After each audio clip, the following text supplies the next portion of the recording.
ഒരു കിടിലിനായിട്ട് കേട്ടോ ഇന്ന് ട്രൈ ചെയ്യുന്നത്. ചിക്കൻ പാൻ തയ്യാറാക്കാനുള്ള ചിക്കൻ കുക്കറിൽ മഞ്ഞളും ഉപ്പും കുരുമുളക് പൊടി ഇട്ട് വേവിച്ച് ഒന്ന് ഷ്രെഡ് ചെയ്തെടുക്കാം. ഒരു പാനിലേക്ക് കുറച്ച് ഓയിൽ ഒഴിച്ച് അതിനകത്തേക്ക് ജിഞ്ചർ, ഗാർലിക്, ഉള്ളി, പച്ചമുളക്, പിന്നെ നമ്മൾ ഷ്രെഡ് ചെയ്ത് വെച്ച ചിക്കൻ ഇതെല്ലാം ഇട്ട് നന്നായിട്ടൊന്ന് റോസ്റ്റ് ചെയ്തെടുക്കാം. ഇതിലേക്ക് കുരുമുളക് പൊടി, കാശ്മീരി മുളക് പൊടി, ഗരം മസാല, പിന്നെ കുറച്ച് ചില്ലി സോസ് ആഡ് ചെയ്ത് നന്നായി ഇളക്കാം. ഇനി ഒരു ബേക്കിംഗ് ട്രേയിൽ ബട്ടർ സ്പ്രെഡ് ചെയ്ത് നമ്മൾ ഹാഫായിട്ട് കട്ട് ചെയ്ത ബൺ വയ്ക്കാം. ഇനി ബണ്ണിൻ്റെ മുകളിലേക്ക് ചീസ് വെച്ച് നമ്മൾ ഉണ്ടാക്കി വെച്ചിരിക്കുന്ന ചിക്കനും കൂടെ ആഡ് ചെയ്യാം. നിങ്ങൾക്ക് ഇഷ്ടമുള്ള വെജീസ് സോസും വെച്ച് ഇത് ഫില്ല് ചെയ്യാം കേട്ടോ. ഞാനിവിടെ വളരെ സിമ്പിളായിട്ടാണ് ചെയ്യുന്നത്.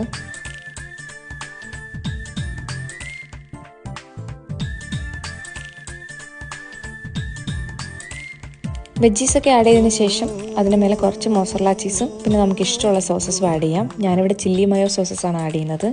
സോസൊക്കെ ആഡ് ചെയ്തതിന് ശേഷം ഒന്ന് പ്രസ് ചെയ്ത് കൊടുത്ത് നമുക്കിത് ബേക്ക് ചെയ്യാൻ വെക്കാം. ഇതിലെ ഇൻഗ്രീഡിയൻസ് ഒക്കെ ഓൾറെഡി കുക്ക് ആയതുകൊണ്ട് നമുക്ക് അധികം നേരം ബേക്ക് ചെയ്യേണ്ട ആവശ്യമൊന്നുമില്ല. ജസ്റ്റ് ചീസ് ഒന്ന് മെൽറ്റ് ആവുന്നവരെ ഒരു 5 to 6 minutes ബേക്ക് ചെയ്യാം.